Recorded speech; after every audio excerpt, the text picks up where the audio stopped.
जय हिंद प्यारे बच्चों। आज हम कक्षा 8वीं की हिंदी पाठ्य पुस्तक वसंत भाग 3 का पाठ जहां पहिया है, जिसके लेखक हैं श्रीपाल गम्मी, श्री साईनाथ जी, भाग 2 का अध्ययन करेंगे। भाग 2। लेखक कहता है, साइकिल ने महिलाओं को पुरुषों द्वारा थोपे गए प्रतिदिन के काम की घिसी पिटी चर्चा से बाहर निकालने का रास्ता दिखाया। क्योंकि पहले उनके पास केवल घर की ही बातें करने का एक चर्चा रहती थी, उनके पास घिसी पिटी वही रोज रोज की बातें। जो नव युवतियां हैं वह साइकिल चलाते हुए अपना मनोरंजन भी करती हैं, गीत संगीत के द्वारा गाने गाती हैं। उन गानों में साइकिल चलाने को बढ़ावा दिया गया है। इनमें से एक गाने की पंक्ति का भाव है कि आओ हम सब महिलाएं इस साइकिल के पहिए के संग दुनिया घूमें। जिन्हें साइकिल चलाने का प्रशिक्षण मिल चुका है, उनमें से बहुत बड़ी संख्या में साइकिल सीख चुकी महिलाएं अभी नई नई साइकिल चलाने वाली महिलाओं को भरपूर सहयोग देती हैं।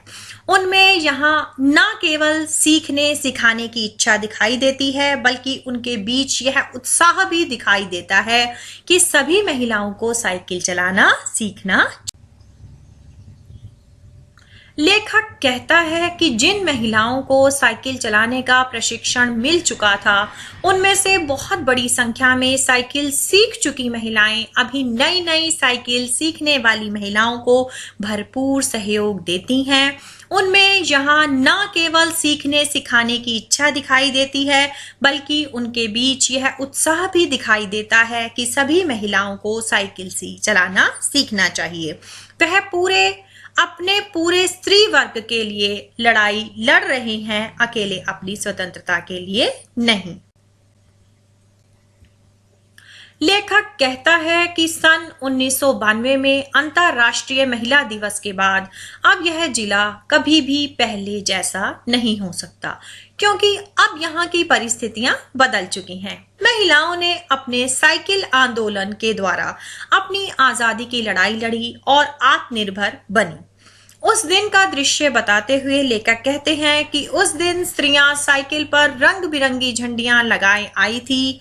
घंटियां बजाते हुए साइकिल पर सवार 1500 महिलाओं ने पुडुकोट्टई में तूफान ला दिया। चारों तरफ स्त्रियां साइकिल पर नजर आ रही थी और इन्होंने बढ़ चढ़कर अंतर्राष्ट्रीय महिला दिवस में हिस्सा लिया। लेखक अब कुदिमी अन्नामलाई की बात कर रहा है। यह भी पुडुकोट्टई जिले का एक गांव है। वहां की गर्मी की दोपहरी में एक बहुत ही अनोखा नजारा देखने को मिला।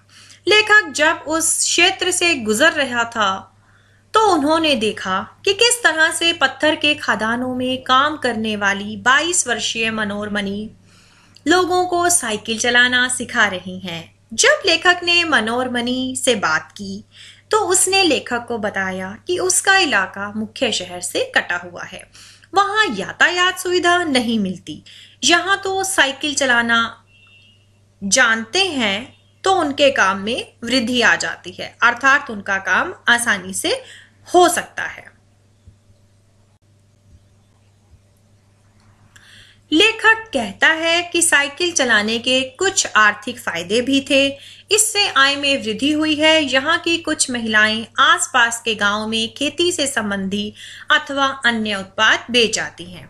साइकिल की वजह से बसों के इंतजार में खर्च होने वाला उनका समय बच जाता है। जैसा कि पहले वे पैदल जाती आती थी तो उसमें ज्यादा समय खर्च होता था। अब साइकिल के कारण समय की बहुत बचत होने लगी है। जहां पर यातायात के साधन नहीं है या खराब परिवहन व्यवस्था है, उन स्थानों पर तो यह साइकिल एक बहुत ही महत्वपूर्ण योगदान दे रही है। लेखक साइकिल के और ज्यादा फायदों को गिनाते हुए कहता है कि इससे दूसरा फायदा यह है कि इनसे महिलाओं को इतना समय मिल जाता है कि ये अपने सामान बेचने पर ज्यादा ध्यान केंद्रित कर पाती हैं।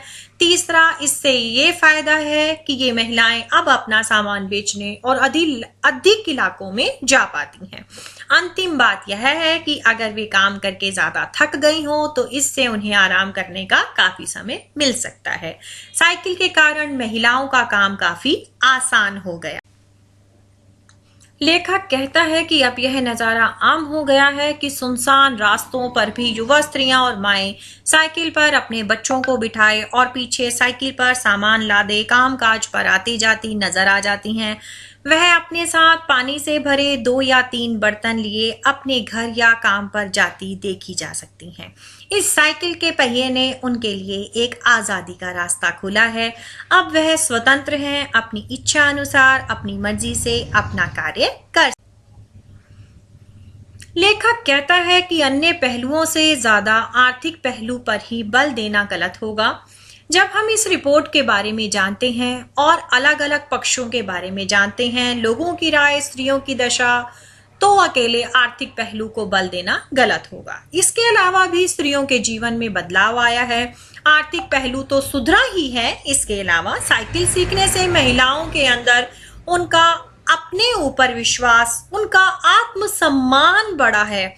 यह बहुत महत्वपूर्ण है। फातिमा ने यह बात इस तरह कही जिससे लेखक को महसूस हुआ कि वह कितना मूर्खतापूर्ण ढंग से सोच रहा था। फातिमा आगे कहती है कि वह तो किराए पर साइकिल लेकर चलाती है क्योंकि उन्हें साइकिल चलाने का शौक है। वह कहती हैं इससे उन्हें पुड्डुकोट्टई पहुंचने से पहले लेखक ने इस विनम्र सवारी के बारे में कभी इस तरह सोचा ही नहीं था। उन्हें ऐसा कभी नहीं सोचा था कि एक साइकिल से स्त्रियों को आजादी और उनके जीवन में खुशहाली लौट आई। लेखक को कभी ऐसा नहीं लगा कि एक साइकिल लोगों की आजादी का कारण बन सकती है, उसका चिन्ह बन सकती है। लेकिन पुड्डुकोट्टई की औरतों ने यह सब कर दिखाया। अपने इस आंदोलन के द्वारा एक अकेली औरत ही नहीं, संपूर्ण समाज की स्त्रियों ने इस बदलाव में बढ़ चढ़कर हिस्सा लिया और अपनी आजादी और आत्मनिर्भरता को पाया।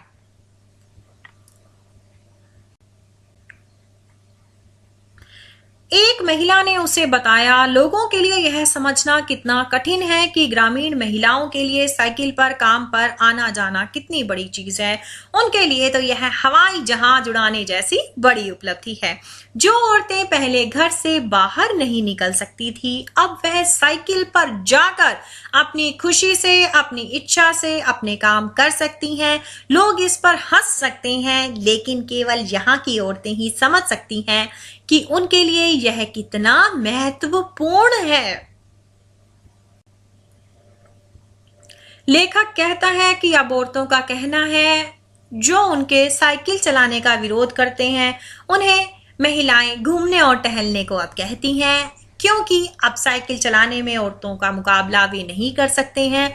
महिलाएं इस तरह से बहुत समय रूढ़ी परंपराओं में जकड़ी हुई थी और उन्होंने अपनी आजादी की लड़ाई स्वयं लड़ी और समाज में परिवार से आगे बढ़कर आई और इसको उन्होंने आंदोलन का रूप दिया। एक स्त्री ही नहीं, सभी स्त्रियां एक होकर अपने समुदाय, अपने वर्ग के लिए लड़ी और आजादी में सफलता पाई। धन्यवाद।